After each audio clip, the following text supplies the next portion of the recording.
ಕೆಲವೊಮ್ಮೆ ಬೆಳಗಿನ ತಿಂಡಿಯನ್ನು ನಾವು ಏನು ಮಾಡ್ತೀವಿ ಅಂತ ಮುಂಚೆನೇ ರೆಡಿ ಮಾಡಿ ಇಲ್ಲ ಯೋಚನೆ ಮಾಡಿ ಇಟ್ಕೊಳ್ಳದೇ ಇದ್ದರೆ ಬೆಳಗಾದ ತಕ್ಷಣ ತುಂಬಾ ಗಡಿಬಿಡಿ ಆಗುತ್ತೆ. ಅಂಥ ಹೊತ್ತಲ್ಲಿ ಮಾಡಬಹುದಾದಂಥ ಸುಲಭ, ಸರಳ ಮತ್ತು ಆರೋಗ್ಯಕ್ಕೂ ಕೂಡ ಅಷ್ಟೇ ಹಿತವಾದಂಥ ರಾಗಿ ಪಡ್ಡನ್ನು ಇದ್ದೇನೆ. ನಾನು ಕೂಡ ಫಸ್ಟ್ ಟೈಮ್ ಮಾಡ್ತಿರೋದು, ಹಾಗೆ ಫಸ್ಟ್ ಟೈಮ್ ತಿಂತಾ ಇರೋದು. ಬನ್ನಿ ನೋಡೋಣ ಹೇಗೆ ಮಾಡೋದು ಅಂತ. ಇಲ್ಲಿ ಮೊದಲಿಗೆ ಪಡ್ಡಿನ ಹಿಟ್ಟನ್ನು ರೆಡಿ ಮಾಡ್ಕೊಳ್ಳೋಣ. 1 ಕಪ್ ರಾಗಿ, ಅರ್ಧ ಕಪ್ ಅಕ್ಕಿ ಹಿಟ್ಟು, 1/4 ಕಪ್ ಆಗುವಷ್ಟು ರವೆ. ನೀವು ಅಕ್ಕಿ ಹಿಟ್ಟು ಬೇಡ ಅಂದರೆ ಸ್ಕಿಪ್ ಮಾಡ್ಬೋದು. ಹಾಗೆ 1 ಕಪ್ ಮೊಸರನ್ನು ಹಾಕ್ತಾಯಿದ್ದೀನಿ, 1 ಚಮಚ ಉಪ್ಪು. ಇವೆಲ್ಲವನ್ನು ಹಾಕಿ ದೋಸೆ ಹಿಟ್ಟಿನ ಹದದಲ್ಲಿ ಈ ಪಡ್ಡಿನ ಹಿಟ್ಟನ್ನು ರೆಡಿ ಮಾಡ್ಕೊಳ್ಬೇಕು. ಹಾಗೆ ನಾನು ಇದಕ್ಕೆ ಒಂದು 2 ಕಪ್ ಆಗುವಷ್ಟು ನೀರನ್ನು ಹಾಕಿದ್ದೀನಿ. ನೀರು ಇಷ್ಟು ಬೇಕಾಗತ್ತೆ. ಒಂದೇ ಸಲ ನೀರನ್ನು ಹಾಕ್ಕೊಳ್ಳಿಕ್ಕೆ ಹೋಗಬೇಡಿ. ಹಿಟ್ಟನ್ನು ಕಲಿಸ್ತಾ ಸ್ವಲ್ಪ ನೀರನ್ನು ಹಾಕಿ ನೋಡಿ, ಈ ರೀತಿಯಲ್ಲಿ ಹಿಟ್ಟನ್ನು ರೆಡಿ ಮಾಡಿಕೊಳ್ಬೇಕು.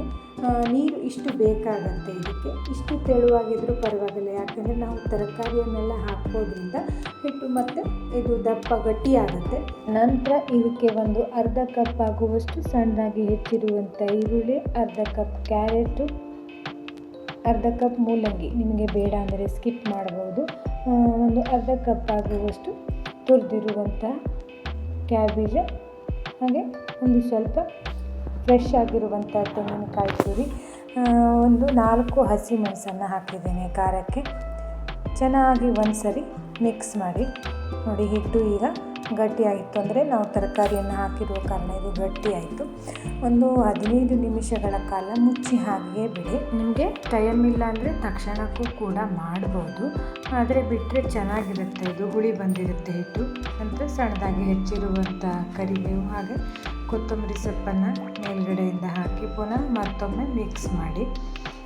ಇಲ್ಲಿ ಮೊಸರನ್ನು ಹಾಕಿರೋದ್ರಿಂದ ಸೋಡಾ ಹಾಕುವ ಅವಶ್ಯಕತೆ ಇರೋದಿಲ್ಲ.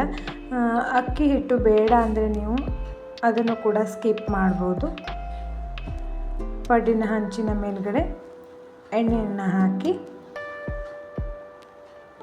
ನಾನಿಲ್ಲಿ ಸ್ವಲ್ಪ ಎಳ್ಳನ್ನು ಹಾಕಿದ್ದೀನಿ, ಬಿಳಿ ಎಳ್ಳನ್ನು. ನೀವು ಬೇಡ ಅಂದರೆ ಇದನ್ನು ಕೂಡ ಸ್ಕಿಪ್ ಮಾಡ್ಬೋದು. ಹೀಗೆ ಮಾಡೋದ್ರಿಂದ ಪಡ್ಡು ಒಂದು ರೀತಿ ರುಚಿಯಾಗಿರುತ್ತೆ. ಎಲ್ಲ ಪಡ್ಡನ್ನು ಹಾಕೋ ರೀತಿಯೇ ಇದನ್ನು ಕೂಡ ಹಾಕಿದರೆ ಆಯಿತು. ಮೇಲ್ಗಡೆಯಿಂದ ಪುನಃ ಮತ್ತೆ ಎಣ್ಣೆಯನ್ನು ಹಾಕಿ ಒಂದು 3-4 ನಿಮಿಷಗಳ ಕಾಲ ಮೀಡಿಯಮ್ ಉರಿಯಲ್ಲಿ ಮುಚ್ಚಿ ಬೇಯಿಸಿ ನೋಡಿ. ಚೆನ್ನಾಗಿ ಬೆಂದಿದೆ. ಇದನ್ನು ಈಗ ತಿರುಗಿಸಿ ಹಾಕಬೇಕು. ಇಲ್ಲೂ ಕೂಡ ಹಾಗೆ ಮೀಡಿಯಮ್ ಉರಿಯಲ್ಲಿ ಒಂದು 2 ನಿಮಿಷಗಳ ಕಾಲ ಬೇಯಿಸ್ಕೊಳ್ಬೇಕಾಗತ್ತೆ. ಆದಷ್ಟು ಮೀಡಿಯಮ್ ಉರಿಯಲ್ಲಿ ಬೇಯಿಸಿದರೆ ಪಡ್ಡು ಒಳಗಡೆನೂ ಕೂಡ ತುಂಬ ಚೆನ್ನಾಗಿ ಬೆಂದಿರುತ್ತೆ. ಇಲ್ಲ ಹಾಗೆ ಹಸಿಯಾಗೇ ಇದ್ಬಿಡುತ್ತೆ ಇದು. ನಾನು ಇಲ್ಲಿ ಖಾರವಾದ ಚಟ್ನಿ ಮತ್ತು ಜೋನಿ ಬೆಲ್ಲದೊಟ್ಟಿಗೆ ಸರ್ವ್ ಮಾಡಿದ್ದೆ. ತುಂಬಾ ಚೆನ್ನಾಗಿತ್ತು ಸ್ನೇಹಿತರೆ.